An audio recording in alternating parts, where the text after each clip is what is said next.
This episode is brought to you by the great philosopher Pitbull and his inspirational quote, "Oh, you the healthy type? Well, here goes some egg whites." Welcome to the Stephan Dyer Podcast, my people.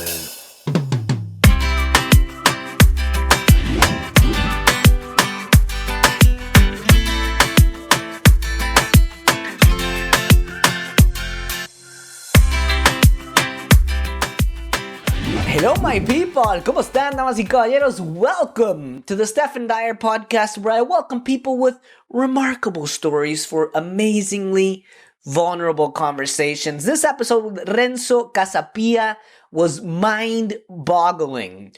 We talk about artificial intelligence, data-driven innovation, and all of its implications. If you don't know what this combination innovation means, don't worry, we're gonna explain it. Renzo is just the guy. In other words, what it means is the impact that technology has on the way we live. It's scary. It's exciting. I'm interested to see what side you're on after you listen to this episode, because I don't know. I don't know what side I'm on. It's scary. It's exciting, but Renzo provides incredible insights as to why we shouldn't be so afraid. Will you be okay after you listen to this episode with the speed at which technology is growing, or is there actually a reason to be concerned, my friends? Renzo Casapía is the managing director at Cengage Latin America and teaches business transformation and data analytics at EGADE at the Tec de Monterrey in Mexico, Hult Business School in Boston, Massachusetts in the US of A, and EADA Business School in Barcelona, España, damas y caballeros. He's held leadership roles in human resources, sales, and marketing in global organizations such as Citigroup, IBM, and National Geographic Learning in Peru, Mexico, and Canada.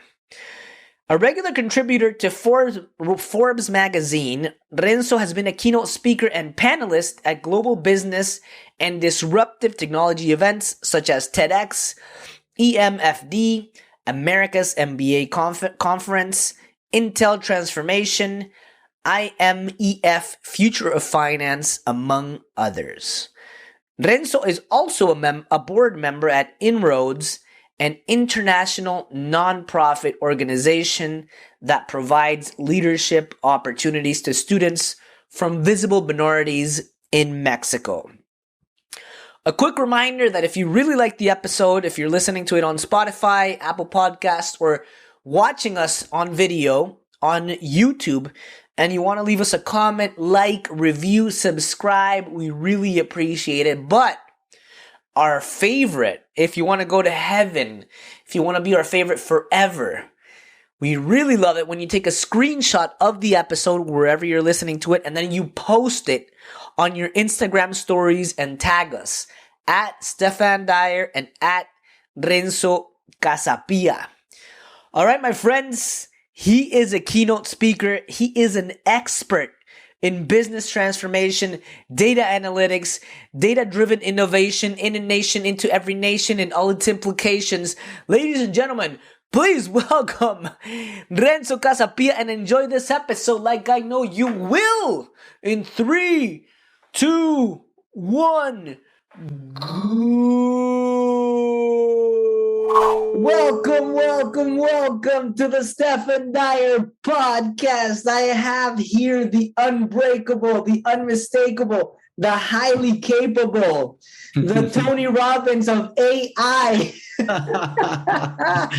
Renzo Casapía, the main man, Renzo Casapía. How are you, my friend? Yeah, I hadn't realized it was like Casapía, IA, Inteligencia Artificial in Spanish. That's it. I'm going to use that one. That's great. Did you see that? I just gave you $1 million. That's fantastic. Branding. Thank you very much for having me. No, I'm very excited. Thank you. And really thanks to my cousin, Rodrigo Dyer, who I know will be listening to this episode, because he introduced us. And like you hit it off with him, I hit it off with you. And we've been friends for just under a year, I believe. We met each other in the pandemic over Zoom. I've been following your career, your posts on LinkedIn, You often collaborate with Forbes and other magazines and other renowned media about AI. You obviously work for Cengage, a great company, and I am too excited to pick your brain today. Where are you right now? Are you in Mexico? Are you in the States? Are you in Peru? Are you in Canada? Yeah, I've been all over the place. We were about a month in the US, in San Diego, and we came back about a couple of weeks ago, and I'm now in Mexico City. The city is back to regular movement and traffic, so it's exciting on one side because you kind of get excited about meeting with people and getting back to normal, but at the same time you start remembering the crazy traffic of this city. But it's great. Mexico City is an amazing city, so I'm very happy that we're here. One of the reasons why my cousin Rodrigo introduced us is because we have a lot of things in common apart from being incredibly handsome, the both of us. The beard, the hair, the age. We're both 25. Exactly. We have a lot of things in common. First of all, you include a lot of comedy within your speeches to really color up the AI topic that for some people, if they're not as passionate about it as you, it may seem dry. The other thing is you lived in Quebec, in Montreal, where you did your master's.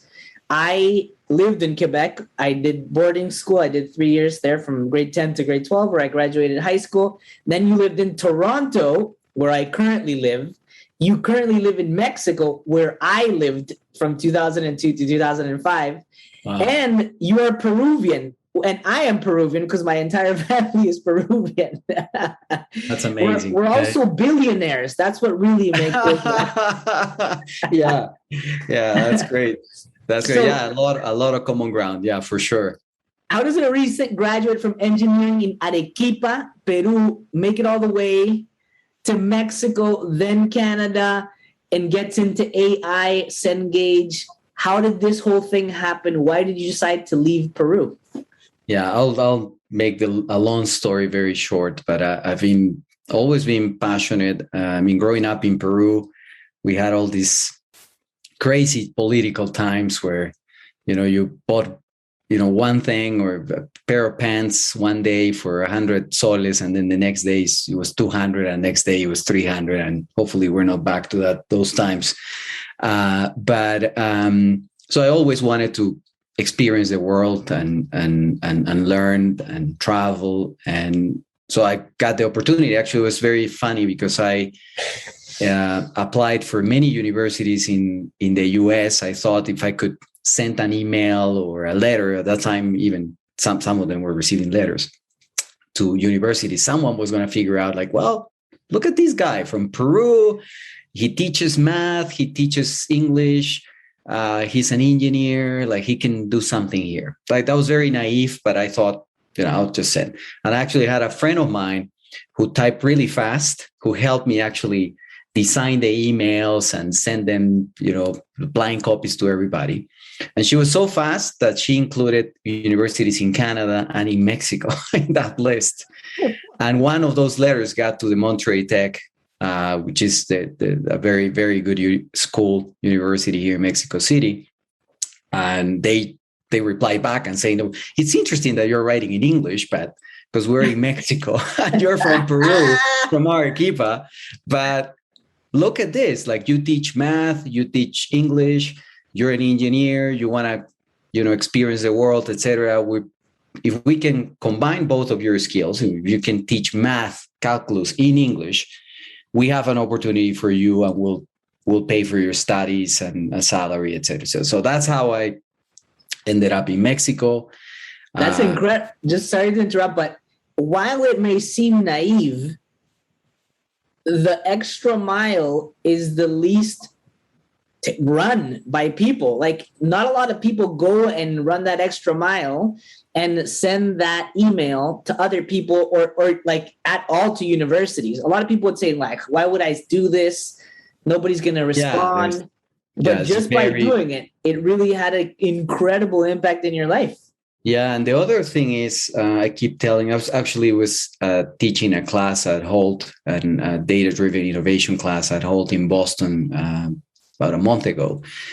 And one of the reflections I had with the students was, you never know when you're going to use these keys, right? I was teaching math, I was teaching English, and really didn't know how that was going to help me in my career. But there is a time where you have this door with two locks, and it only opens with two locks. And one of those locks was the English component, because I was teaching English in Peru. And then the other one was a math component, which actually led me to technology later on in my life. So again, it's like you never know. That's why the final thought there was just try everything you can, right? Yeah. Try everything you can, because that's the only way you're going to figure out, what to do next. I like a quote that says, escape competition through authenticity. And one of my favorite authors, Scott Adams, who's also the creator of Dilbert, he says that basically if you're top 25 percentile in 3 things, not a lot of people, like just statistically, will be top 25 percentile in 3 things, because that combination is very unlikely. So when you combine math, English, not a lot of people have that. And then now that I look back, like Steve Jobs says, you can only connect the dots looking backwards, not looking forward. Then you can see, oh, this is why all these things happen. So you took those shots. And now if you really, really, really look back, it was really Renzo at its best, because you were playing the numbers game. I'm going to send 60 emails and maybe 1% will reply. And that's all I need. It was more than that. It was more like 600. There you go. Yeah, but yeah. And actually a few universities, I ended up getting an I-20 from an American university in East Tennessee that actually wanted an English and a Spanish teacher.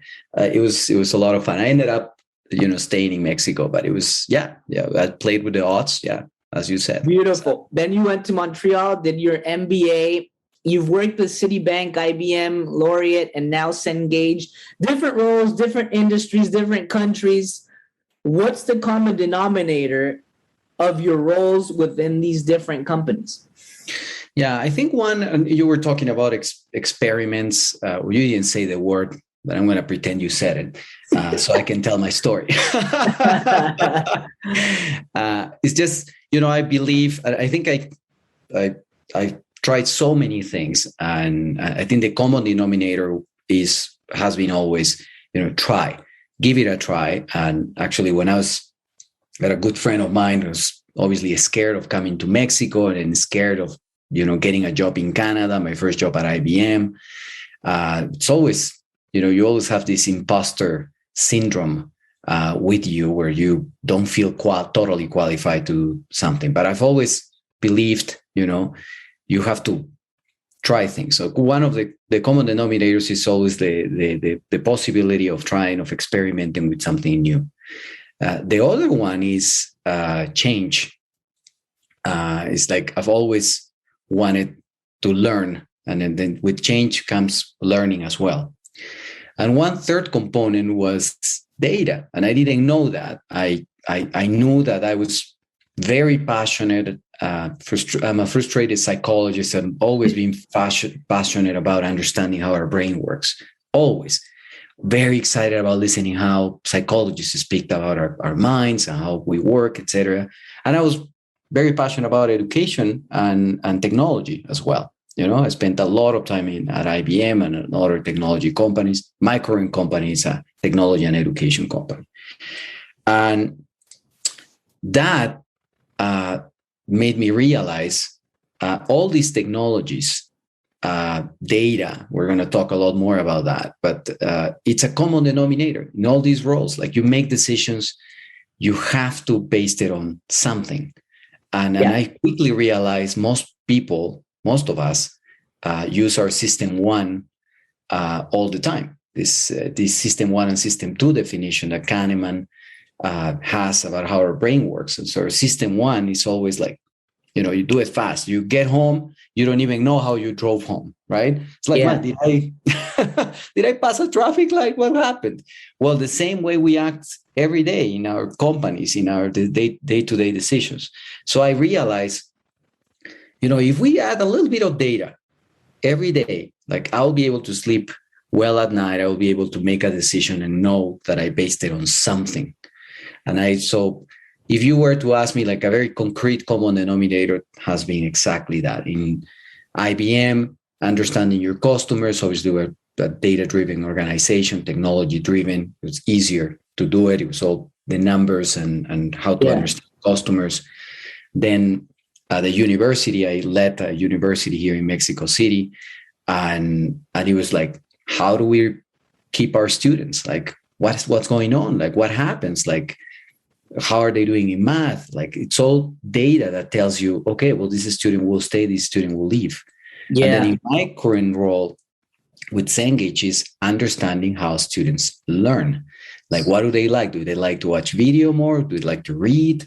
Do they like how, especially with this online environment that we have right now with COVID, forcing universities to dramatically challenge their views on education and going online because they have no other choice. The ability to learn from our students, to get data from our students, it's amazing. So long answer to your question, but I think that's a very clear common denominator for me. I love it. I'm gonna throw a big hypothesis here, but while data has been a constant, I think that your superpower is persuasiveness. Because as a communication trainer, as a person who studies communication a lot, effective communication, comedy, your calmness communicates experience. Like, you're wise, like you've thought this through. You don't have big movements, like you're desperate, like you're nervous. It's just like very calm. I understand what you're saying, but this is what the data says.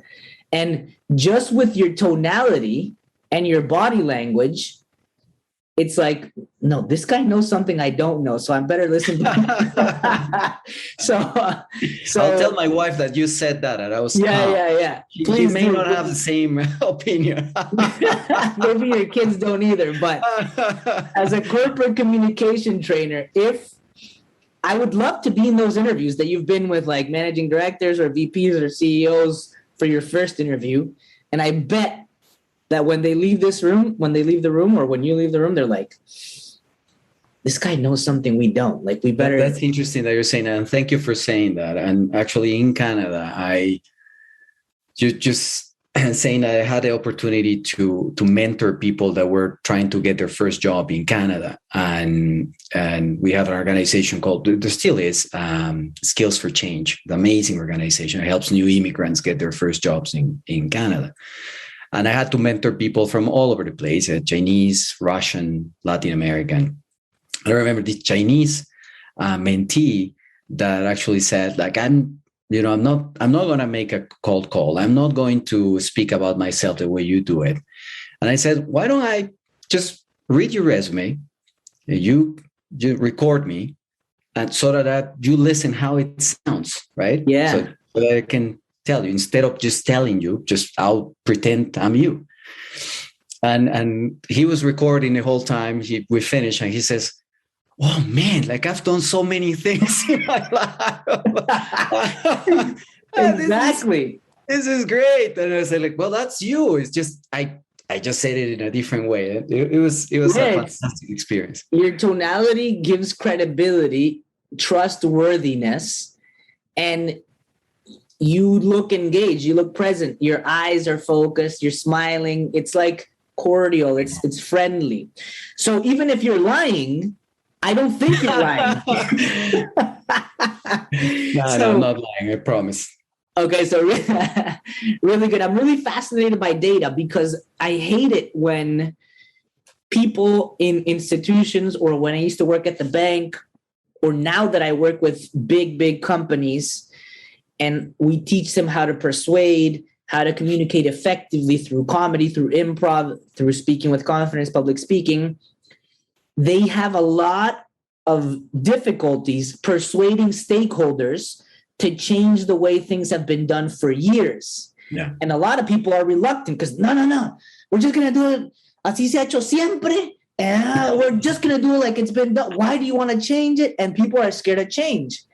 But when you have the data, it's very hard to not follow the data because the data is truth. You're not making up the data. It's truth. Obviously, the quality of the data, it has to be a good sample size, obviously. You have to have good data. You know about this, obviously, much more than I do. And now when you bring it to the micro level, I always tell my students, because I'm a big fan of productivity, and I teach productivity as well as other things that I love the data. And I tell people think that they know themselves because they live inside this body, but you don't know yourself. Otherwise, you'd be balling, you'd be a millionaire, you'd have the best relationships, you would never be overweight, you would never have trouble in your relationships, you'd have the best relationship with your siblings, parents, business stakeholders, partners. But the data actually tells you more about yourself than you think you know about yourself. Yeah. And a lot of people are reluctant to incorporate technology or data or AI into their lives because they feel like it's just going to, they're coming for us. It's going to govern our lives. So what does data have to do with how we make decisions or how the brain works? And can you give me like a concrete example of why we shouldn't be scared of this? That's amazing. Like it's a huge question. So I'll start. I was taking notes because you were going very fast on your brain goes very fast as well. So the first one is the ability to convince someone, to persuade someone in an office environment or in a business environment. I normally talk in my class about the hypos, and these are not the high potential. These are the highest individually paid people in the room, right? That normally sit on a boardroom and they give an idea and then the rest have to follow. And that's particularly true for the Latin American culture, where we're not that inclined to challenge the big bosses in the room. So yes, your only weapon is data, right? And the person that you look at any meeting, the only person that will succeed is a person that was able to present data and facts in a way that is persuasive, it's visual, and people guess, wow, that's very interesting. That's extremely interesting. So that's one thing. So yes, it is important. The second thing is how the ability to know yourself. That's actually next week. I have to review my 360-degree evaluation with my coach. And I'm very excited about seeing the data because one thing is what you think about yourself, but the other thing is how others perceive. So understanding that based on data is like I think 25 people have responded this survey, and I'm very curious to know that. And then if everybody's saying, well, look, Renzo, you looks like you're too political, you are too direct, so you have to, well, maybe that's a way I'm being perceived in the world, and that's something I need to adjust. Yes. Right? So again, knowing yourself or just using data to understand yourself is also extremely important. Right? That self-awareness is key. Exactly. And not many times I always give this example, like when you broke up with your girlfriend when you were growing up or when you were an adolescent, you didn't go to the friend of yours who was going to tell you the truth. You were with a friend of yours who was going to say, that's, it was not worth it. Don't even call her again, right? Because you felt warm and fuzzy, right? About hearing that you made the right decision, or that she made the right decision, or whatever. The relation is over. That's it. So it's very hard for us to listen to people that are actually giving you actual feedback. Who tell you that? Your parents. But your parents, you don't want to listen to them during those times, and your family or your best friends. Like, it's not that easy to listen to that perspective. So linked to AI and to technology is many of these technologies today are based on human behavior. Actually, the best definition for artificial intelligence that I found is the ability to get a system, to get any technology to behave like a human being. That's the actual definition of it. It's not cyborgs coming to take our jobs and our world. It's actually the ability to imitate and enhance human behavior. So why is it important to understand our behaviors, how we behave? Because if we want to build technology, understand technology, we need to understand how the human behaves as well, right? I love that. I want to go back to the self-awareness piece because it really makes you win in life. Like a lot of these problems that we have. So a lot of people think that money buys happiness, but it really doesn't. What money does is it cures the common causes of unhappiness.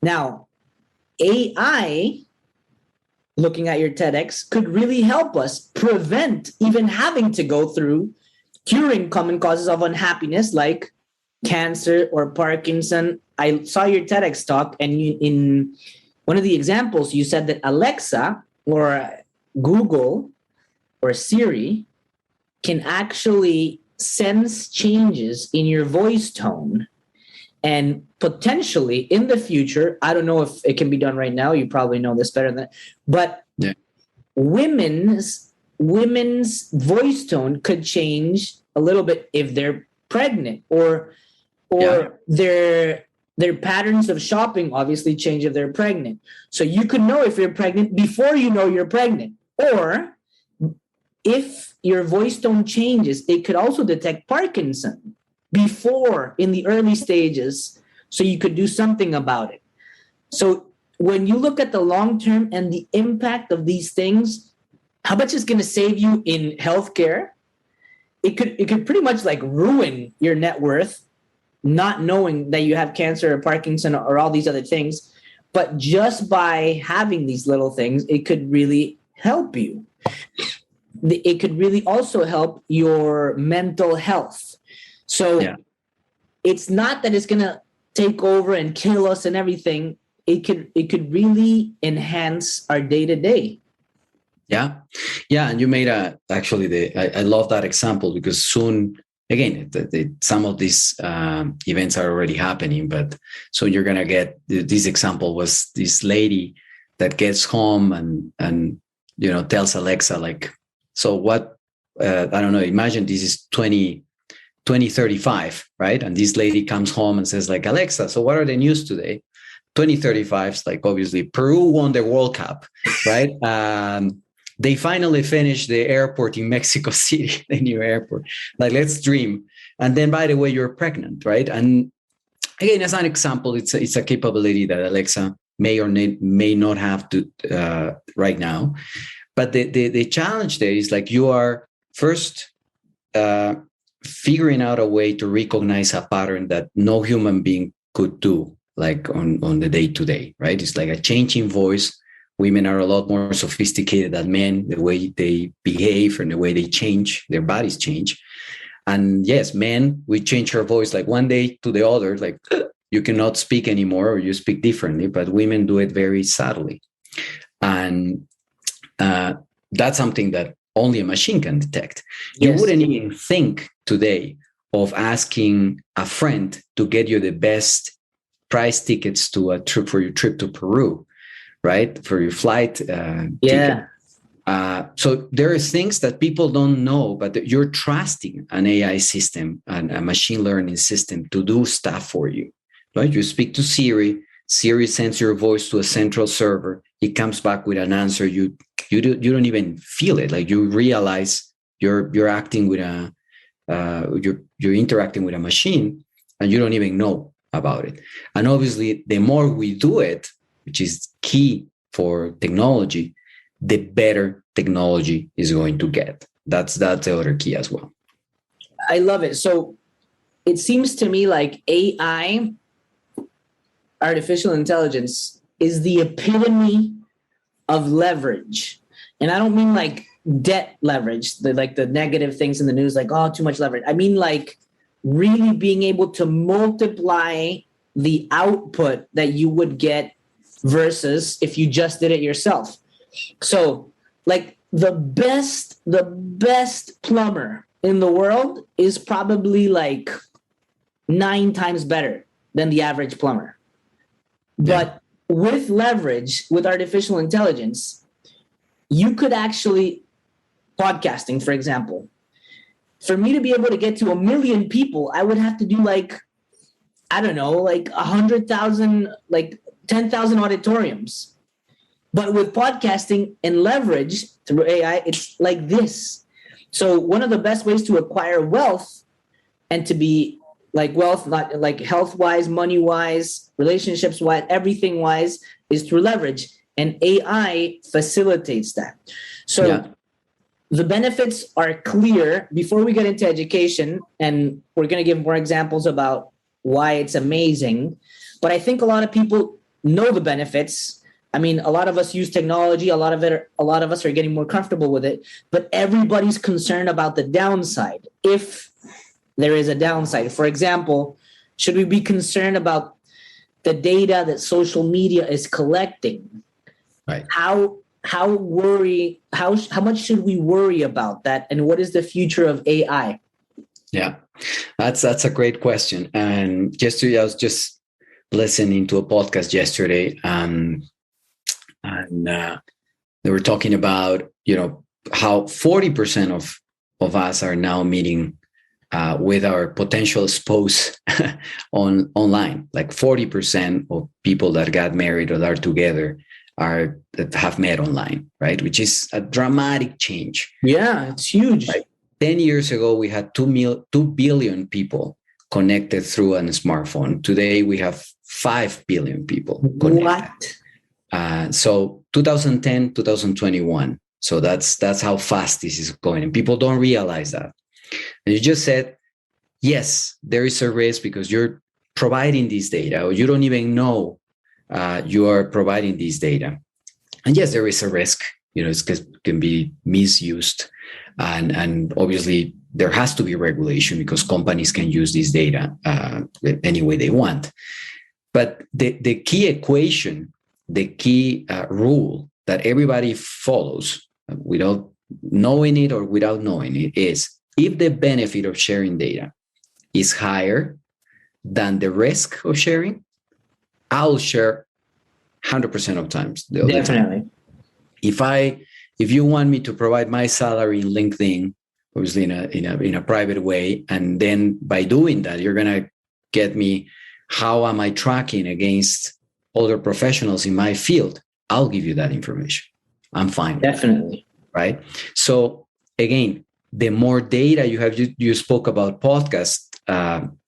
I also talk about the power of TikTok, why TikTok was able to displace YouTube in some areas. Well, not displace, but obviously, create a different environment because of the algorithm, because you can create a content that is relevant for someone else, and you don't have to wait till you have 100,000 views. You can become relevant immediately.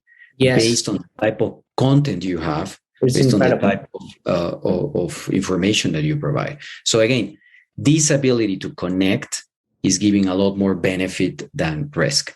The risk is real. That's just The Economist published an article about 2 weeks ago about these surveillance systems being able to, satellite images, being able to see how private planes go from one place to the other, and figuring out if there was going to be a merger or acquisition from one company to the other. It's like if the private jet is coming from this building to the other building, then maybe they're talking about merging or acquiring another company. So that you listen to these stories and it's like, oh, what? Like there's a fine line, right? Yeah. There's a fine line. But again, that only gives you as well, at least for me, gets me excited about the possibility of all the things that we don't even think about. to me, it's like it's making my life so much easier in aspects that I love. So, for example, if I don't want to cook dinner, first of all, I'm a horrible cook. My wife cooks, Thank God. Yeah, because I'm horrible. But Uber Eats comes to my door, or Uber comes to my door to go anywhere I want. It's incredible. So, first of all, I want to go through a couple of other examples. So, the implications are huge. For example, there's this little app from the book, The 5 Languages of Love.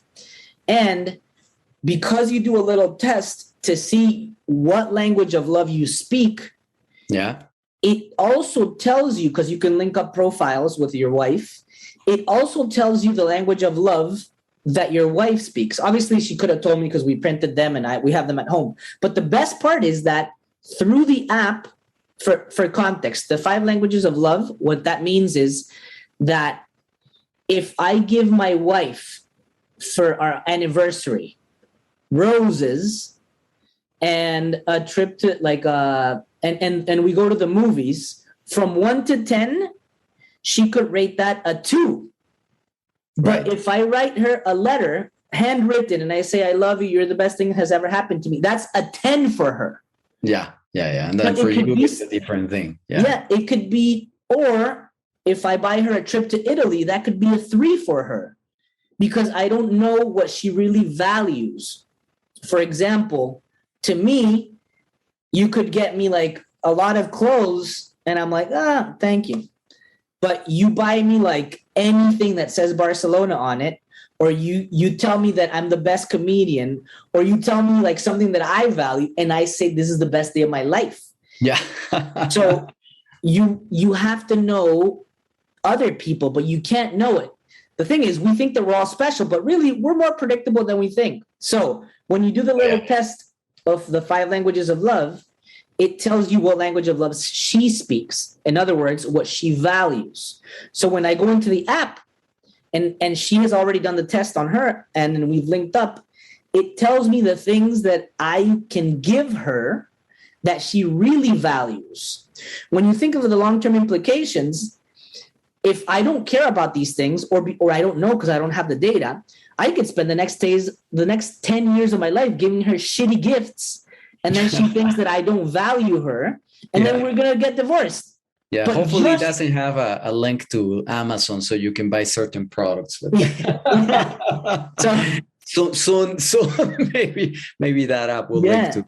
So these little things, like we're so much more predictable than we think. But when you think of the long-term implications, for example, of having a shitty marriage, getting divorced, having a broken home, not being with your kids, blah, blah, blah, blah, blah. It's like a compound effect.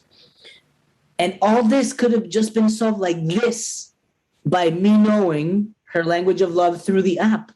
Or when it comes to professional stuff, having the self-awareness through the Gallup report or other things that tell me what are my biggest skill sets, my biggest assets. So then I can double down on those things and do better in life professionally than I would have if I didn't know it.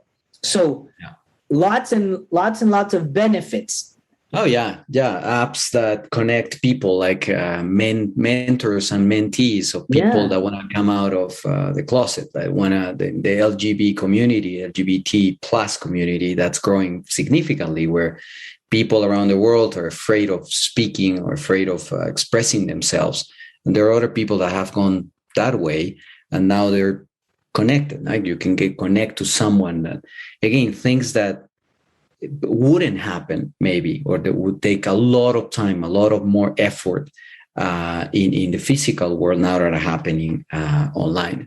And COVID obviously gave an amazing space and opportunity for those apps to grow.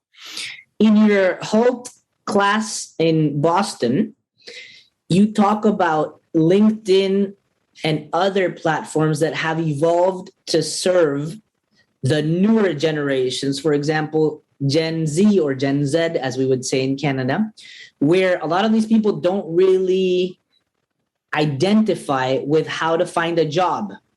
So what has LinkedIn done that you have seen to really cater to the Gen Z generation? But actually, there's a debate right now, right? Because LinkedIn, obviously, it's a fantastic platform, and it's been great for the millennial generation and for the Gen X generation, for people like me. But at the same time, it represents a challenge for the new generation. It represents and they see LinkedIn as a place where you have a different identity, where you have to be, you kind of nicely brag about, what you've done, right? But you do it in a way that, thank you very much, and I'm very proud of you, of that, et cetera, et cetera. The humble brag. The humble brag, exactly. That's the word I was looking for. And people, just these new generations, Gen Z, I don't have a couple at home, they don't like that. They just don't like that.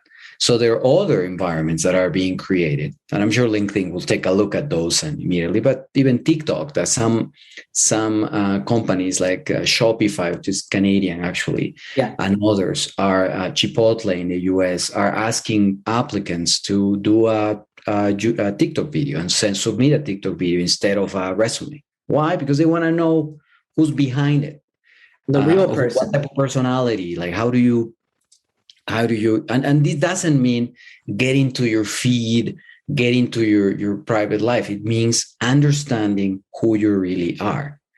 The same way these other apps, and I want to do any commercial to any of them, but that actually say, okay, you want to build your profile. Well, give me access to these 3 apps that you currently have, and I will, present an idea, like a Lego form of building your profile. And well, because I know you, I know what types of things you like, what are your strengths, what do you talk about, and this profile will actually speak more of yourself than the regular standardized profile that you have on LinkedIn. So that's again another way these technologies are challenging the status quo. To me, it's fascinating when you talk about identity, because Gen Z, to me, it feels like in one area, like you said, for LinkedIn or sending their job application through TikTok, they really want to be themselves. But in other areas, especially influencers, because I've been there, it's like you're one person on Instagram or on Facebook or TikTok, and you're completely a different person in person. Like you could be like the most social, popular party animal on TikTok or Instagram, and then you're super shy, introverted in person. I mean, well, not even in person. Think about, I don't know if you've heard about this Dolly Parton challenge. It was 2020, I think mid 2020. She posted a picture with her picture in Instagram, her picture in Facebook and in LinkedIn. And in Tinder. And it was great because many other, Ellen, Oprah, all followed.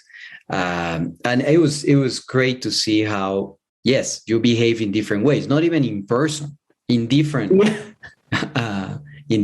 platforms, in different social networks. I remember perfectly that meme that was really, really popular because it was right around the time where my son Liam was born a year and a half ago.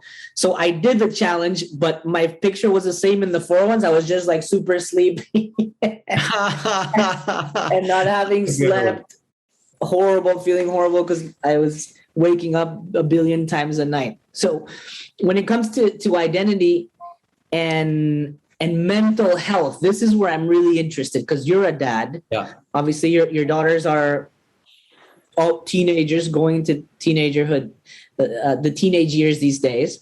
My son is a year and a half. But when I watched the Social Dilemma documentary on Netflix, and there's another one, the big hack. The big hack. Yeah. It really scares you. Yeah. Where it really affects your mental health. And we're very predictable. And the flavor that I got after it was I should set some boundaries for my social media. In fact, I had been talking about it with my friends even before I watched the documentary. I talk about it on the podcast a lot.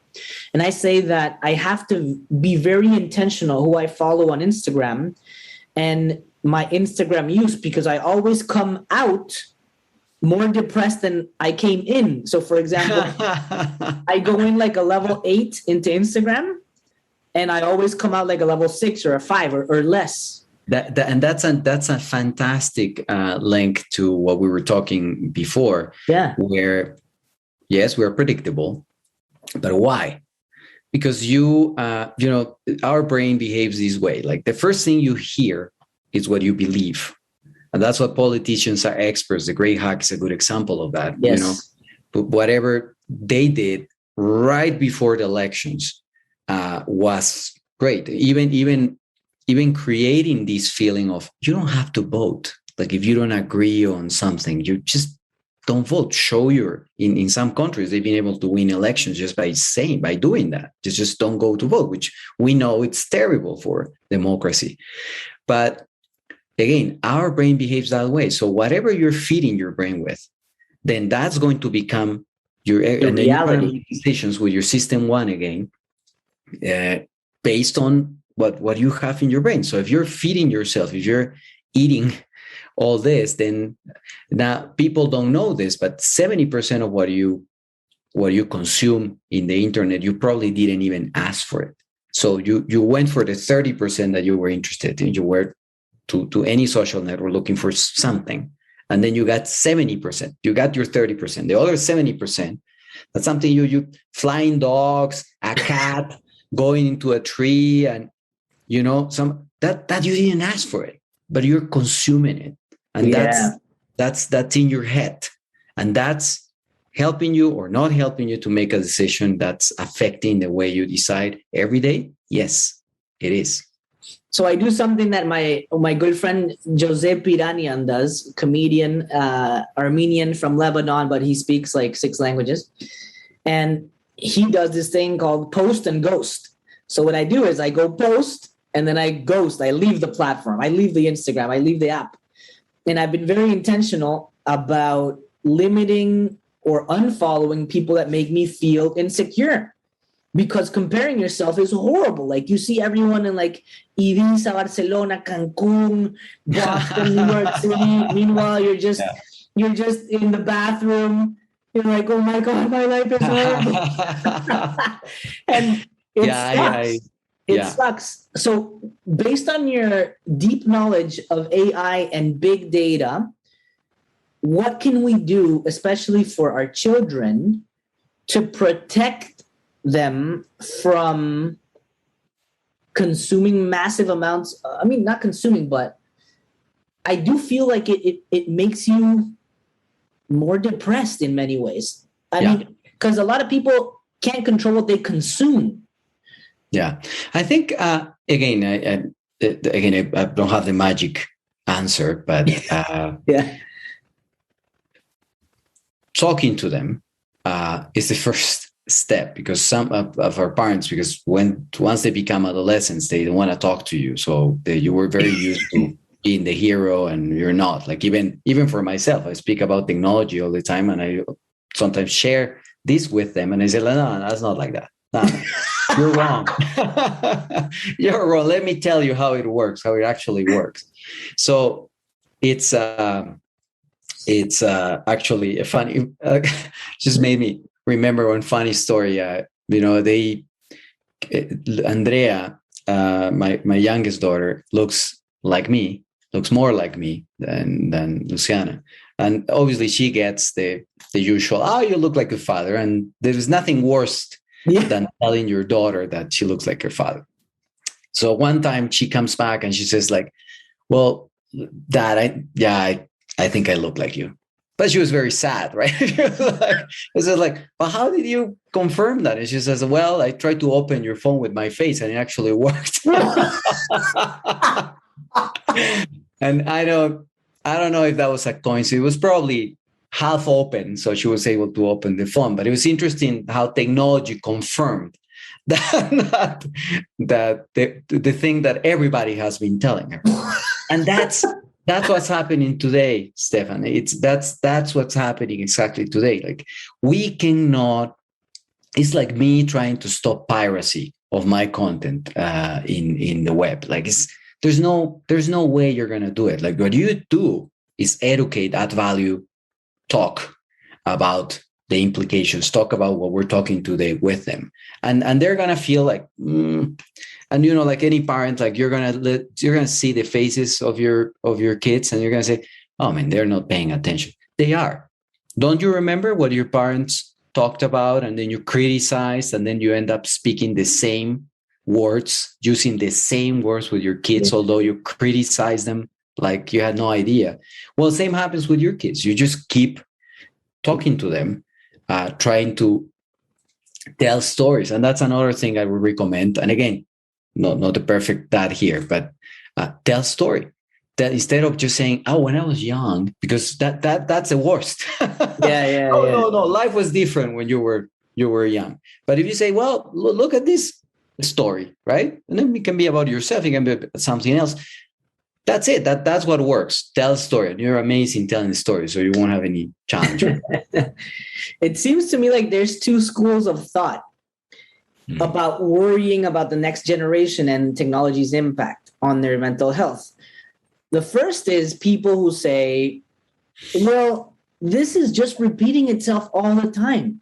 Like, my grandparents were worried that my dad or my mom, were watching too much TV, and the TV, they're too close to the TV and blah, blah, blah, or the radio, blah, blah, blah. Then our parents were worried about us all day, like on the computer, like ICQ, MSN Messenger, High Five, Facebook, and like now like Instagram or TikTok. And same as me with my son. What's the next thing? I'm going to be worried about them. So that argument can be made. We've all been, and my great-grandparents worried about my grandparents, like listening to the radio too much or what, I don't know what it was. So that side is like, guys, let's stop worrying. It's always been like this for thousands of years. We'll be fine. And my kids are going to be worrying about their kids with the next thing. Now, the counter argument is, yes, but the magnitude of the data has exponentially increased. And the data behind TikTok and Facebook and the information that they have about us and privacy, you can't compare that with sitting in front of the TV for 6 hours, because the TV can't even see you. It's just a cable or whatever. So what's your take on this? Should we worry, or let's calm down, guys? I think I'm right in the middle. I sometimes see when you hear the stories about people feeling alone at home, adolescents feeling alone, and then dealing with suicidal thoughts, and then being able to open an app and speak to someone on video, someone random that has the same preferences, that has the same challenges, or these mental health apps that are not built on collaboration, on people sharing stories, etc. Then data is amazing, because you could have people that didn't have any options before, and now they have an alternative, right? So you can name any other examples, like your day to day. Stephan, if you I remember you sometimes when I go running, and then I get these guys like, go, like, I end up just like, way to go, Renzo. That's another 10 kilometers there. Like, I would like to have your voice in Spanish and in English. We'll figure something out. But then the first time I heard that voice, I said, this is so fake. Like, no. But then when that thing, for some reason, I don't have a connection, and the thing doesn't tell me I did well, I miss it.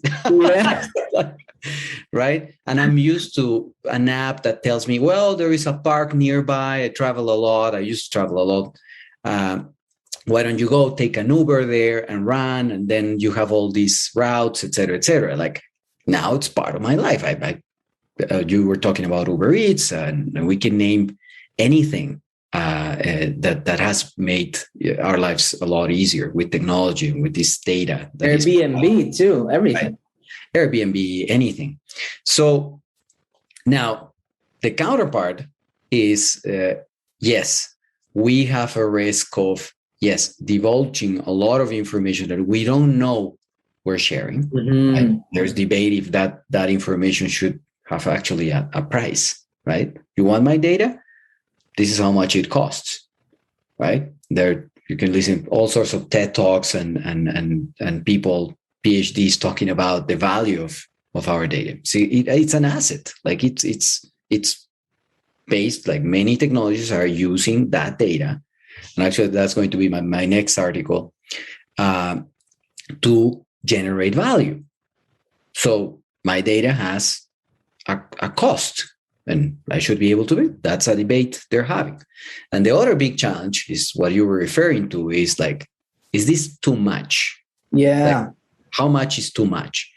And I think we're learning about this, but there is no way, not a way. I sometimes fantasize with the idea of, kids are gonna get rid of this or feel tired of this at one point and say, like, you know what, I don't want to deal with this technology.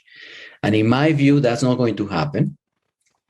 We're just going to learn how to become brokers of data, of information. And I think that's, so the only way around it is, again, educating ourselves on what's true, what's false in the network, how to distinguish both, how to share our lives in the network, but also outside the network, right? How to defend our privacy. And I think this generation, I have a lot of faith in the Gen Z generation. It's doing very well. They're, for example, a lot more conscious about what they post in the web. Millennials were a little crazier with, well, I'm going to put everything. But you see, if you understand Gen Z generation, they're like a lot more careful. They will share in their small groups, but they won't just post it. They know the consequences of that. So very interesting what's happening, and we'll see. It looks like it's not what you use, it's how you use it. Because Instagram is not inherently bad. Facebook is not inherently bad. But like everything, if you use it too much, it can affect you. And going back to the kids and their future and their mental health, I guess, to your comment, love, communication, and self-awareness as to what makes you a good parent, as to when to let go, when to really talk to them. Having a loving home is what really matters. And surprise, surprise, artificial intelligence can help you have a better home, have a better relationship, have a better marriage, have a better health, prevent illnesses. What I do is I've started to do a couple of things to limit my use. And apart from the just post and ghost, I turn off my phone at nights from 10 p.m. to like 8 a.m. when I go drop off my son to daycare. Even when I do turn it on, I don't go on Instagram or WhatsApp because I don't like other people's priorities and to be in front of my priorities, my time. And I think because of the crazy way the world works and everybody trying to go against the current and being cool, I think eventually, or probably now, like you were saying, it's going to be cool to be off the grid. Like a lot of, for us, it would be cool to have Facebook. Oh my God. Because at the beginning, Facebook was only for persons in university. Started in Harvard, and you could only get Facebook with an email from a university. But then, like other people start, like Gmail, you can only get Gmail with an invitation. So, I think I might have to challenge that. I think we're going to find other means. Like if you read any article about the metaverse, what Facebook is investing in metaverse, which is Second Life, basically.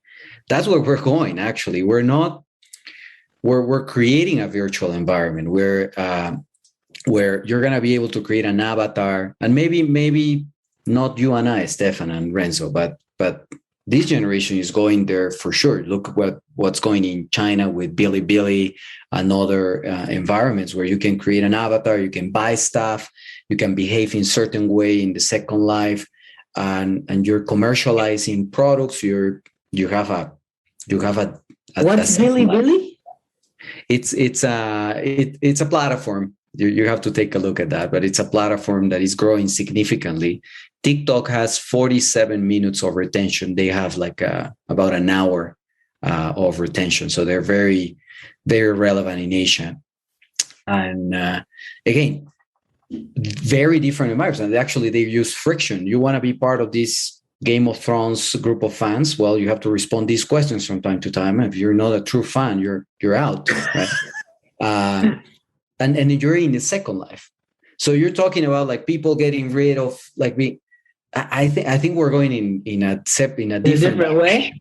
I think we're just finding different ways. Like people are going to obviously moderate, how they behave in certain, but that's going to happen probably in our generation, maybe millennial generation, maybe the Gen X generation. But I think their future generation are just going to find different means of interacting in different forms.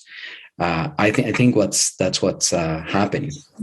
I agree. So what I was trying to say is that in my view, to me, as a former kind of influencer, I had a lot of trouble with my not a lot of trouble, but trouble with my mental health when I did Vine, because I would associate and derive all my self-worth from the likes and the revines and the retweets and everything. And the second the video didn't do well, I was grumpy, felt horrible. I'm a horrible person. Nobody loves me. And then I was putting all my energy into being someone online.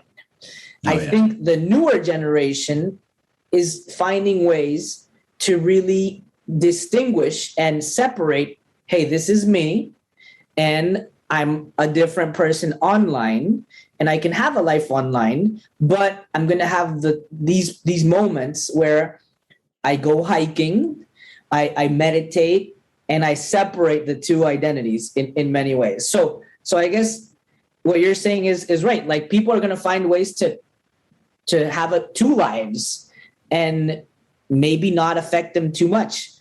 Or going deeper, right? The theory says, and again, there is a lot of literature about this, and I don't have like a bold opinion on this because I'm learning what's happening as well. But there are theories that said that it's not that you have a different identity, you have different depths of identity. Yeah. So it's not that you're a different person in one side or the other, or that when you in the physical world or in the virtual world or in your second life, et cetera, et cetera. It's just that you go in different depths. Yeah. Oh, I like that. So that's a different concept, right? But I do agree with you. I just don't want to leave you with the impression that I don't have Facebook on my phone because of the same reason. Yeah. It's a lot of dopamine that your body needs, that your brain needs to function. And we're very used to that. And people with type A personalities like you and I, we kind of need that. Yeah, we need it.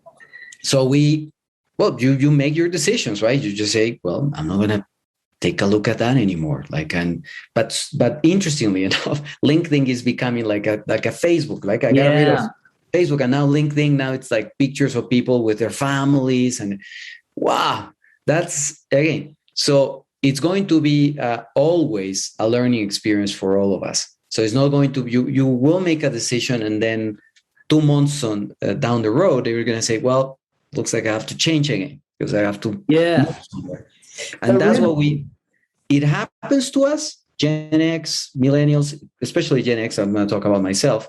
It happens, but it's slower. But for them, for the new generation, it's just very fast. I realize it's not working. Snapchat is not giving me what I'll stay, but I'll move to this other one, and I'll use this chat only for these types of friends, and then I'll use this for school, and so it's not that you move from one to the other, it's that you use them all in different ways. That's what's happening. Admirable. What really frustrates me, and maybe you agree, and some of our Gen X millennials Agree. What really frustrates me, and I'm good at this, I think I'm pretty good at this, is that it's not enough to be good in person. It's not enough to be really good at your job in person anymore, or be a really good comedian in person. Because if nobody knows about it online, it's like it never happened. Like a lot of comedians, they're incredible online, but when they do a show live, they're horrible. Yeah. So it's frustrating because back in the day, like, I mean, I'm 33, like, but when my dad will tell you about this, you probably agree. All you need to do was be really good at work, and that would get you to where you needed to go in life. But it seems like, going back to leverage, that the people who really use leverage effectively online will go to places that the other people can't even fathom. Like, it seems like it's necessary to be online. Even if you want to be off the grid, you do get that FOMO feeling that you're missing out, not just on what other people are seeing and experiencing, but you're foregoing opportunities that you could have got professionally. So you kind of have to be on it. And it's not just enough to do meditation and to take care of you, have a good marriage, but now you have to go post so that people know that you actually exist. Yeah. And you get other jobs. It's like not the one at the beginning when we started using Slack at my company, even talking about a corporate level. I said like, I don't know if I'm going to go there. Now I go from time to time. I'm not the best user probably, but I go from time to time and I interact. I try to interact as much as I can. But I realize another flow of information is going, like where someone in my team can go to a person even at a higher rank than me in a different part of the world and ask for a solution. And that's happening on your nose. And if you don't participate in that, then you're expecting the email where you're going to escalate the situation. That's what we used to have. Yeah. But a whole different interaction is happening here with squads and with teams that don't report to each other. And they're making things happen. So yeah, pretending that you can just cover that and don't be part of that. Yeah, I think that's wrong. Now the other lesson, the other big lesson is that we have to realize is that we never stop thinking and acting. Like a meditation, you just mentioned meditation is like the best example. Like try to meditate for 5 minutes, and most people can't. Yeah, they go crazy. It's very difficult. It's just like, and that proves, again, that's a way that's the proof that you have to be careful what you consume in the internet, because that proves that your brain is not thinking purely. It's being influenced by everything you read, everything you consume in the web. I read the other day that meditation is like the gym for your mind. Yeah. I love it. Okay. It's difficult. I won't pretend I'm an expert. I try to do it. And I have this message. I hope that one of them doesn't appear now, but I guess is breathe, meditate. And those are reminders for me. And sometimes it just helps me just breathe. That's it. Right. I have no notifications on my cell phone because it interrupts me all the time to the things that I'm doing. The real reason why I do meditation, I've been doing it since 2017 before I quit my bank job, so that it would help me mitigate any potential anxiety in the process of quitting and adjusting to my new life. And it really did help me. I do it less than I used to, but I do it a lot still. Even when I go to bed, I do breathing exercises, meditation, because I'm a big fan of productivity. And a key ingredient in productivity is mental clarity. Right. If you don't have the mental clarity, it's going to be hard to, first of all, prioritize, focus, and execute. But meditation does give you that mental clarity that you need to be able to execute and be productive. And I'll give you this. I think you're going to love this example. When I ask people in my class, like, what's a creative person? And they give all sorts of definitions. The one we all agree on is a person that is creative, is a person that is able to connect one piece of data, one idea with another one. That's it. So even, singers and geniuses, like, were able to just connect one thing to the other, and they became, and that became an idea, a great idea. So if you think that way, what you're doing when you're meditating, what data is doing with artificial intelligence in some sense as well, but what you're doing with meditating is just cleaning or making it possible for new connections to be established, right? That you couldn't do that if you're constantly, like, dealing with the same types of idea. But if you let it rest, which is what we do when we dream, right? We just let it. That's why we don't have to eat the tacos de canasta or lomo saltado before we dream, before we sleep, because that'll just create all sorts of crazy connections. But creativity, some of those ideas are amazing. And so what you're doing is just trying to replicate that. Connect that to AI. That's what happens, because the technology that doesn't have any prejudice, like any judgment about what to connect. So when they realize you like this, you like to eat potatoes, but you also like to eat, Peruvian food or whatever, then it just presents it to you, right? In a clean manner. And you don't even know you like both things, or that, people buy crazy products together. Like, but why? Like, Amazon now has the inventory systems that can put a Harry Potter book next to a toaster if customers buy it together. Well, it doesn't matter that toasters are here and books are here. That was the way it used to be. Now it's not like that anymore, because there's a system saying, well, you should put them together, right? It's fascinating. Those associations are fascinating. In your TEDx talk, I really love the example of the people whose battery is very low are less likely to repay a debt.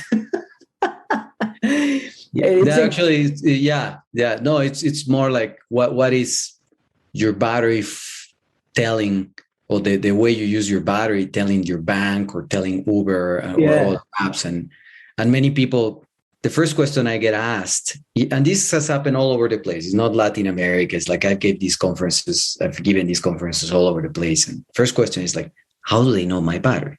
It's like, well, if you have an app here in your phone, your app has access to the other apps. So at least they know the basic functioning of your phone and what other apps you have. So it's very easy to get an idea of what your profile is based on what types of apps you have. That's it. Very simple. And then it has access to, how long you were offline, so how much battery you use, because that's connected to the number of minutes you are in every app.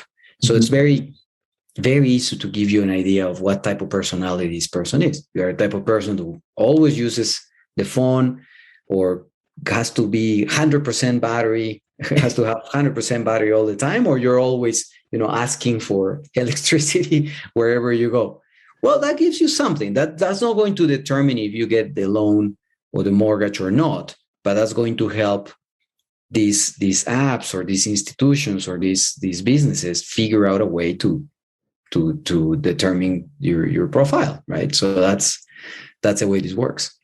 I love that. The implications are massive. It's scary, but I'll stick with what you said. I think we do have a net benefit. If we could line all the benefits and all the risks, I think we're net positive. I mean, we're living it right now. We're doing the podcast. You're in Mexico. I'm in Toronto. The world has changed. We're doing business online. It's incredible. I think it becomes much more efficient, effective, and I honestly want my life to be effortless. I don't want to do the things that I don't want to do, and I want to double down on the things that I enjoy and that I'm good at. And my dad or my grandfather or my great-grandfather didn't have the luxury. Yeah. And we're living, I think, in the best moment of humanity. It's just that we really need to we really need to be able to mitigate the things that could affect us negatively. The flip side is I don't think we have enough data to understand how much social media affects our mental health. But I do, because I feel it, I do limit it. So yeah, no, totally agree on that. I'm reading a lot more. I used to read a lot about technology, etc. Now I combine it. I read one technology book and I read one literature book, and I'm reading a book in Spanish right now. It's just because when reading, you have to figure out, and reading fiction, you have to imagine. You have to figure out, like, how does this guy look? What does he look like? What does this place look like? And your brain goes to places maybe that you don't go in the day-to-day. So even reading fiction, it's important for you. And I encourage people to read even and trick your brain. Just don't sit on your couch trying to read for an hour. Just tell your brain that you're going to read for 5 minutes. Yeah. And then go to the next level and next level. Because your brain is it's a computer. Another comparison to how computers work. Like, it's a computer. Like, you've learned, we have a fun case study in class where I tell students, why do you end up calling the ex-boyfriend or the ex-girlfriend if you know it's not a good idea? You were an adolescent. You say, I don't have to call her. But then you end up calling her. And it's not because you had a drink or you had a beer. It's just you decide to call it. Why? Because your brain is telling you, well, you know this person and you know how it works. So we're fine with that model. Why do you want to go to the other model? Yeah. No. Come back here. Let's do the same. Right? The code is written there. So that's why it's very hard. So the only way around that is just do it in baby steps. So I'll do it today. I won't call today. And I'll start doing something else. So that the brain suddenly starts building another connection, right? And then you behave differently. But that's the only way. Yeah, that's exactly what I tell my mom. Like, my mom was like, no, I want to read an hour a day because I really want to read like 60 books a year. And I'm like, you don't want to read 60 books a year. You want to feel like you read 60 books a year. Yeah. And if you say you're going to read 60 minutes and you read 20, which is amazing, you're going to feel horrible because you did less than 60. So why don't you bring the goal down to 5 minutes? Chances are you're going to read for more than 5 minutes and you're going to feel incredible. And like everything in life that works with compound interest, you're going to gain momentum. You read 5 minutes yesterday, 5 minutes, 7 days in a row, more than 5 minutes, 10 minutes, and then you have a habit. Then you read 60 books a year. Writing an article, right? It's like, for me, it's like every time I get the opportunity to write, and I write for many business magazines, and I said, like, the first drafts are horrible. Like, there's just ideas, and I even, like, half of it, I said, like, should I be doing this? Like, maybe I'm out. Maybe I don't have anything to talk about. And then, by just writing, at the end, you have something to start with. Your brain thinks, oh, well, you have a page there. You can just continue doing it. and then you do it, right? But that's the only way around it. The other one is support from other people. Yeah. Surround yourself with people that are happy. And that's what happened with Canada for me. At one point, I had a group of people that were like always talking about, wow, this used to be better in Peru. And in Mexico, we used to have that. And so, like, comparing. And although I agreed in some sense, like, I just say, I just want people that are happy about that and are happy about here too. And Canada is an amazing country, and Toronto is a beautiful city, and just want to be surrounded by that. That, right? If you want to get divorced, well, just surround yourself with people that are divorced, and they'll convince you that's the best thing that could ever happen. Yes. Right? So your brain, again, while you're feeding your brain, it's important. It's good to have perspective, but if you're surrounded with people that can be good for the things that you wanna do, I think that's going to work better. I love it. Before we go to the rapid fire questions with just a couple minutes and end the interview, I don't want to leave it without asking you, where do you think education is going? You're at Cengage, which is a fantastic company, specializes in education, books, teaching English, like books that teach English to students all over the world. Yeah. They have National Geographic Learning. It's an incredible company. Where do you think education is going? And I mean, I know this could be a 2-hour response, but you could summarize it. You have 10 seconds. Okay. Actually, this is your first fire question. Yeah. I think we've had a tremendous opportunity to realize how much we needed a change in education with COVID. And again, this has challenged all systems. And again, that's a good example how technology, allowed at least some level of interaction with schools, and right, and not the perfect one, because many schools were not ready for it, but it's been great.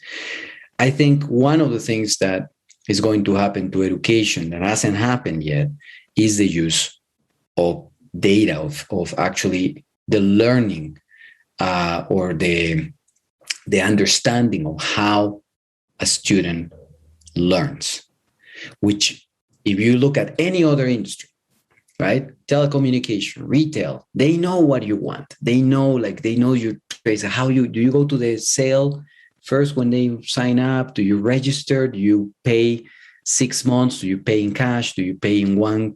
So they know about how you behave. But in education, what do you have about your past? You just have grades. That's it. Grades don't necessarily correlate with success, with happiness, with your career. And it breeds compliance and not curiosity. Exactly. So what do I really want to know about my learner? I want to know if they like to read better than how do they absorb the knowledge? Reading, listening, watching a video. When are they better learning? At night, in the morning? Yeah. So is this subject better? It's better to communicate it in this format. So how much attention span do they have? What's their attention span? So those are things that we'll learn, and online education is allowing that. I mean, we definitely won't replace face-to-face interaction, for sure. I was, again, teaching a class without a mask about a month ago at Hult, a group of 70 amazing students from around the world, 30 plus nationalities. I loved it. I cried. Like, I just needed that. So that's not going to change. But at the same time, I was in that class and I was able to look at students online from Dubai, from Asia, in the same classroom. And technology was allowing that. And I really enjoyed it. It was not like having everybody in the room and listening to their voices and their reactions, etc. But it was great. It was a great experience. So I think technology is allowing that to feel better and better, the environment, and allowing us to understand our learning better as well. I think we're going to have to do another podcast of the future of education, because I want to ask so many more questions, but in the interest of time, that's great. I'm going to go into the rapid fire questions. So you just answer as quick as you can. Okay. So complete this statement. I lose track of time when I'm teaching. What have you done in the past 3 months that makes you feel proud? I've built a new course and case study on how to generate ideas using data. Oof, beautiful. If you could invite 3 people for dinner, dead or alive, who would you invite? Oh, definitely my father, a teacher that I had, one of my best teachers, and I would invite a writer to that dinner. I don't know which one, but I would invite a writer, someone that has combined writing with life, and I would like that. Love it. If you could study with any expert in the world, who would you study with? I think I would study with Daniel Kahneman. I the love Nobel Prize winner economist, psychologist. Yeah, I love it. I checked your TEDx talk. Did you see that? What book have you recommended most to others? I'm reading one that I really recommend. It's called Algorithms to Live By, and it actually has this combination of thinking about how we make decisions on the day to day and the way the technology works, and that link has been amazing to me. Algorithms to Live By. What are 2 or 3 things that you've always wanted to do and that are still on your bucket list? I've always wanted to spend a year traveling the world, teaching in different places, different communities. I've always wanted to do that. Any specific countries? I'm in love with Southeast Asia. I just one of the reasons we came back from that trip with my wife, and we decided that we wanted to go back to Latin America, or we want to travel the world, do something different. Thailand, Cambodia. I'm just in love with that. If I had a chance to go there, teach, and I think I'm actually trying to create the opportunity to go and I love it. Sometime there. If you had 6 months left to live, how would you spend them? Traveling, teaching, helping the communities. I think I dream of the time. There was one time I stood in front of a university in Cusco in Peru, and I said, I feel I've been here, and I feel that I want to come here and teach, and it doesn't matter if they don't pay me. I think I would like to return as well to community, to the society. I would like to do that. It's insane the positive implications that technology could have on marginalized communities, or the positive impact to monetize, for dignity, for wealth, for everything. And now, my friend, we've come to the last question of the podcast, the question that everybody gets. It's the champagne question. And it goes like this. If we were to meet a year from now, 2022, with a bottle of champagne, what are we celebrating in Renzo Casapía life? I think we're celebrating. Renzo was able to. I've been able to teach at a broader level. I started teaching in Spain this year, and I really want to go to other parts of the world and try this message of many of the things we've been discussing. So I think we're celebrating. Look, like how this happened. I think we would celebrating as well some influence that maybe you and I have created into society. How do we create an impact of people that maybe didn't have the chance to receive a good education, to have the basic infrastructure, to get the knowledge they need to succeed, or maybe just the motivation to do it. Yeah. Many people say, well, they could do it, but we have to be realistic. Some people just are born into a very poor community, and there's very little hope. So anything that we can do to help those people get to learning and some motivation to do something, I think that would be something worth celebrating. And maybe by helping, they don't get to leverage technology for a better life, but their son or their daughter can. And that in and of itself is worth it. I heard a Stanford professor one time and say, we're not good about helping ourselves, being nice to ourselves, but we're very good at being nice to other people, being kind to other people. Sometimes we're harsh to ourselves. Yeah. So the best way to trick your brain again is just, why don't you do that to other people? You're going to end up feeling well yourself. You're going to learn how to treat yourself well as well. So that's another theory as well. I'm trying, right? And I think the data supports it. I think one of the things that gives people the most happy chemically, is helping others. So there you go, my friend. We've come to the end of this interview. I am fascinated. We have to bring you back, or we have to do something else, because I want to talk more about education, experiences, where it's going, how can I help my son. So thank you so much. This was a pleasure. Any closing remarks? No, thank you very much, Stephan. I feel the same. I could, talk to you about so many things, and probably next time we'll have it will be in person, I'm sure. Yeah.